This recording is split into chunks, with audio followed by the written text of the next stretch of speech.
Imagine a world where a simple gesture, or the absence of it, can divide an entire nation. A solemn ceremony, full of symbolism, turns into a stage for speculation. What does it mean when someone breaks a centuries-old tradition? And more. Importantly, what does this reveal about the future?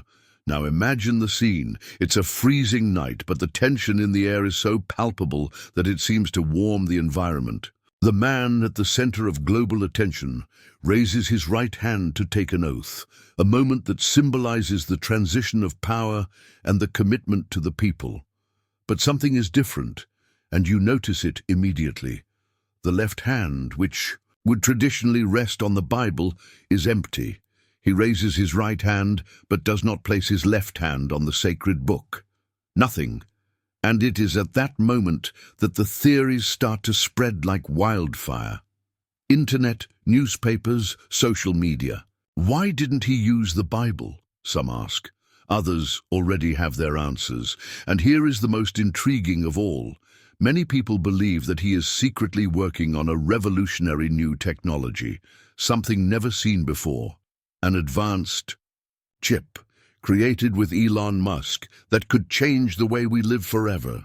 A device so sophisticated that many compare it to the mark of the beast mentioned in the Bible. You must be thinking, this is an exaggeration, right? But think about it. We live in an era where technology advances faster than our ability to fully understand its implications. And when powerful leaders begin to break with deeply rooted traditions, questions are inevitable. If you had asked me a few years ago what I thought about it, I would have laughed. But today, I can't dismiss that possibility so easily.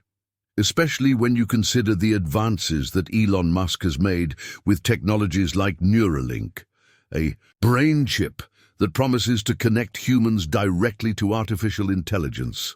It may seem like science fiction, but it's already happening. Now ask yourself, why would a president deliberately choose not to use the Bible? Is it just a symbolic gesture, or is there something deeper happening? Could this be a sign that technology is taking on the role that was once reserved for religion and morality? The fact is that throughout history, gestures like this have had more meaning than they appear to. They represent change, rebellion, or even a declaration of power. Not submitting to the Bible is an attempt to show that one is greater than Jesus Christ. Maybe that's exactly what we're seeing now, a leader who not only breaks a tradition, but signals that we are entering a new era, an era in which technology redefines our beliefs, values, and even our humanity. We are in the age of Aquarius. The multiple interpretations show that the truth has been almost mutilated. Has the time for the truth come? If you stop to think about it, it's almost prophetic. The Bible warns us about the arrival of times when humanity will be tested in ways never seen before. Some say that Musk's chip is just the beginning, a technology that promises to free us from human limitations, but at the same time can enslave us to a system that no one completely controls. But what if this is just paranoia? And what if he didn't use the Bible for a simpler reason? Something so mundane that we are all ignoring.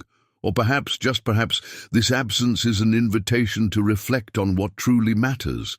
Does our integrity depend on an external symbol, or should true promises come from the heart? One thing I am sure of, this moment will be marked in history, not just for the absence of a gesture, but for the questions it raised. Are we ready to face a future where traditions can be replaced by technology?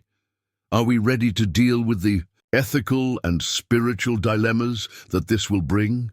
The truth is that we still don't have all the answers, but at this moment, the questions are already powerful enough to make us think. And in the meantime, I ask you, how far do you believe technology should go? And when it crosses the line, who are we to decide? If these questions have piqued your interest, don't go away. Subscribe to the channel, like the video, and leave your opinion in the comments. Now let's delve into this debate and see what the practical implications are for your life and your faith. When was the last time you stopped to think about the meaning of a tradition? Not just as an ancient custom, but as an invisible thread that connects the past to the present. Now imagine a tradition so powerful that it has crossed centuries and helped shape the future of entire nations. I'm talking about the presidential oath. But here's a curiosity you might have never heard. It hasn't always been done with a Bible. This makes you wonder, what is the true meaning of this gesture? Before we dive into the story, let me take you back in time. It is April 30th, 1789. George Washington is in New York, standing in front of a crowd that watches him with reverence. He places his hand on a Bible, raises the other, and takes the first presidential oath in the history of the United States. A simple moment, but loaded with symbolism. But you know what's interesting? There was no rule that required him to use the Bible. He did it because he believed it was the right thing to do. And so, a tradition was born. But throughout history, not all presidents followed this path. John Quincy Adams, the sixth president, decided to swear on a book of laws. Why? Because for him, it was the Constitution that really mattered. And Franklin Pierce, in 1853, went further. He took the oath without even kissing the Bible. This shows that even in the most deeply rooted traditions, there is room for variations and questions. Now, let's jump to the present day. Think about how much the world has changed since Washington's time. We live in an era where tradition and innovation constantly collide. This is where the question arises, what is more important, following the rituals of the past or adapting them to reflect the needs of the present? Is the absence of a Bible in a presidential oath just a symbolic detail or a reflection of something greater? You see, symbols have immense power. They help us interpret the world, create emotional connections with our history and our beliefs. But at the same time, they can limit our vision, binding us to ideas that perhaps no longer make sense in the current context. Think about it. In an era where global leaders discuss artificial intelligence, climate change, and space exploration, does it still make sense to define a leader's morality and commitment based on a physical object? Or are we entering an era where actions and not symbols speak louder? Maybe the answer lies in finding a balance. After all, tradition doesn't need to be discarded, but it can be adapted. Symbols can evolve, just like society. And that's what fascinates me, the fact that something as simple as a book can carry such a great weight, a weight that forces us to reflect on who we are, where we came from, and, more importantly, where we are going. So what do you think? When we look to the past, should we follow it blindly or use it as inspiration to create something new? Is tradition what defines us, or is it just a starting point? Let me ask you a simple question. Have you ever wondered how technology is shaping the decisions we make today, not just how we use our smartphones or connect with friends, but how it redefines values, traditions, and even what it means to be human? Think about it. We live in a time when, with each technological advancement, we are challenged to reevaluate everything, from our personal beliefs to the functioning of the most powerful institutions. And believe me, this even includes something as symbolic as a presidential oath. Now, imagine being in a room full of influential people, scientists, politicians, technological innovators, and in the center of it, a hologram. It displays a small chip, almost insignificant at first glance, but which promises to change the future of humanity. Someone stands up and explains, "With this device, we will be able to connect our minds directly to artificial intelligence. It can save lives, prevent diseases, and even enhance our cognitive abilities." Impressive, isn't it? But here's the dilemma. While it offers us incredible possibilities, it also forces us to ask difficult questions about ethics, privacy, and even spirituality. It is precisely here that we enter a controversial territory. What happens when global leaders, like the president of one of the world's greatest powers, start adopting such disruptive technologies? And more importantly, when these advancements begin to replace traditions that have existed for centuries. This brings us back to what we are discussing. The absence of a Bible in a presidential oath may seem like an insignificant detail, but for many, it is a sign that we are moving towards an era where technology takes the place of traditional symbols. Look, I'm not saying that this is necessarily a bad thing. After all, innovation is what brought us here, but we also need to ask ourselves, how far are we willing to go? When we replace a millennia-old tradition with something new, are we opening the doors to a more promising future, or are we leaving behind something fundamental about who we are? And this is not just about politics or religion. It's about how technology is penetrating every facet of our lives. Think about how we use virtual assistants to organize our tasks, algorithms to determine what we watch or buy, and even artificial intelligence to help us with medical decisions. Technology is already shaping us. But are we shaping technology? Here is what fascinates me. Symbols, like the Bible, have always been a way to remind us of our fundamental values. But what happens when we replace these symbols with technological advancements? Can a chip carry the same symbolic weight as a sacred book? Can it inspire the same level of trust, morality, and human connection? Or are we moving away from something essential in our pursuit of innovation? What makes this issue even more intriguing is how different generations are dealing with it. Young people from Generation Z, for example, are much more comfortable with the idea of integrating technology into their lives. They trust innovation, often more than traditional institutions. Older generations may view this change with suspicion, seeing it as a threat to their beliefs and values. And so, where does that leave us? We are caught between two worlds, the old, with its traditions and symbols, and the new, with its technological promises. The question is, how do we balance the two? How do we move forward without losing sight of what makes us human? Here is the truth.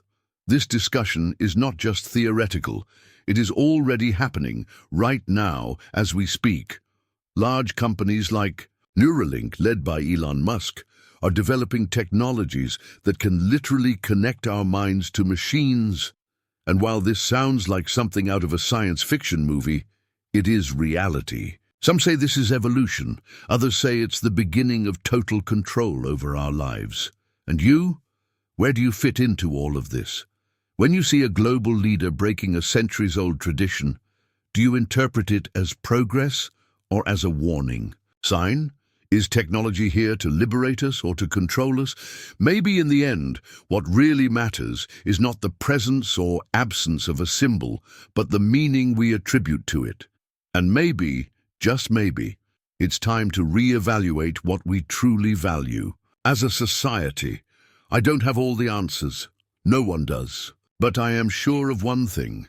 The future we are building will be shaped not only by the technology we create, but by the decisions we make now. So, I ask again, are you prepared for what comes next? Don't forget to subscribe to the channel, like the video, and leave your comment down below. Share this video with your colleagues. Let me ask you a question. If all your promises were measured solely by your word, without the need for symbols, contracts, or external guarantees, what would that say about you? Think carefully. In a world where everything seems to need validation, whether it's a signed contract, a published photo, or a symbolic gesture, have we forgotten the true meaning of commitment and truth? I found myself thinking about this when I first heard the story of leaders who, in crucial moments, abandoned traditional symbols. Some said it was an act of courage, others that it was disrespect. But what if these gestures were more than just rebellion or indifference? And if they were an invitation to rethink what integrity really means? Look around you. We are surrounded by technology, by innovation. We watch global leaders talking about artificial intelligence, medical advances, and even space travel as if they were the new norm. And, in a way, they are. But in the midst of this progress, it seems we are disconnecting from something fundamental. The idea that truth, integrity, and commitment begin within us and not in external symbols. Remember something Jesus said in Matthew 5:33-37, "Let your yes be yes and your no, no." These words are simple but powerful. They challenge us to be so authentic and transparent that we don't need anything else to reinforce our word. But have you ever stopped to think how difficult this is nowadays? We live in a world where everything seems to have a face value. We believe in what we see, in what we can touch. That's why symbols, like the Bible in a presidential oath, carry so much weight. They are visible, tangible, and give us a sense of security. But do we depend on them so much because, deep down, we don't fully trust our own words? Here's something I want you to think about. Is our obsession with external symbols keeping us away from something greater? A chip, a signature, a Bible. They can be useful, yes. But when we rely on them to validate our promises, perhaps we are ignoring the true power of being honest, transparent, and integral. And look, I'm not saying that symbols don't have value. Of course they do. They are a form of communication, a bridge between what we believe and how we show it to the world. But here's the point. They should reinforce what is already within us, not replace it. Think of a leader you admire. Maybe it's someone you know personally or a public figure. Now imagine that this person breaks an important tradition, like swearing on the Bible. Would you trust her less?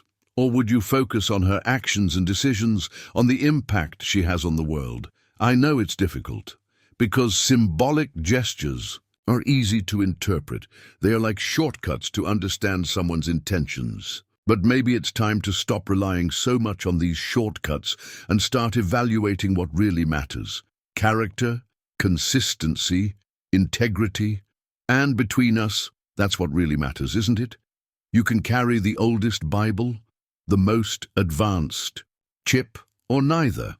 But in the end, what sustains your promise, what gives weight to your words, is something much simpler and much more powerful: who you are when no one is watching.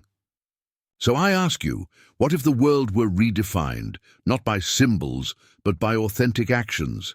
And if every decision you make, every promise you keep, didn't need any external validation? Would that change the way you live? I believe we are in a unique moment in history, a moment where we have the opportunity to redefine what truth and commitment mean. We can choose to cling to symbols that comfort us, or challenge ourselves to live in such a true way that we don't need anything else to prove who we are. What do you choose? Now that we have reached the end of this journey, I want you to pause for a moment and reflect with me. In everything we discussed, symbols, technology, tradition, and truth, there is one constant that does not change: our search for purpose and for something greater than ourselves. It is this that connects us, that gives us hope, and that helps us move forward, even in times of uncertainty. Think about the world we live in today, a world full of progress, but also full of doubts. Every day, new technologies emerge, and old traditions are challenged. But you know what? This is not new. Humanity has always faced changes, and in every generation there have always been those who found hope in something greater, in God, in faith, in truth. The truth is that symbols like the Bible are powerful because they remind us of who we are and where we are going. They are not just objects, they are invitations to reflect on our spiritual journey. But here is the most important point. Our faith does not depend on a symbol. It lives in our hearts. As Jesus told us in John 14:6, "I am the way, the truth, and the life. No one comes to the Father except through me." These words remind us that amidst any change or challenge, our focus should be on Him. Jesus is the truth that never changes, even when the world around us is in constant transformation. He is our foundation, our security, our light in times of darkness. But perhaps you are wondering, how do I apply this to my life? How can I live in a way that reflects this truth, especially in such a divided world? The answer is simpler than it seems. It's not about grand gestures or convincing others of our beliefs. It's about living with integrity, acting with love, and being a light to those around us. Small acts of kindness and faith can have a greater impact than you imagine. Maybe for you it means trusting God in a difficult moment. Or maybe it means being honest with yourself and with others, even when it's easier to follow the crowd.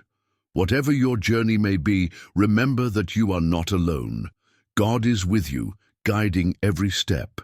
And that is what I want you to carry with you today, the certainty that regardless of the changes in the world, there is something that never changes. There is a God who loves you, who knows you, and who has a plan for your life. He is not concerned with external symbols. He looks at your heart, and that's what really matters. Before we finish, I want to extend an invitation to you. If this video touched your heart, made you think, or even brought you hope, share your thoughts with me in the comments. I would love to know how you see this balance between tradition, technology, and faith. And of course, don't forget to subscribe to the channel. We are building a community where we can discuss important topics like this, always based on the truth and hope that come from God. Together, we can grow in faith and help each other face the challenges of the modern world. May God bless you and guide you today and always. Until the next video.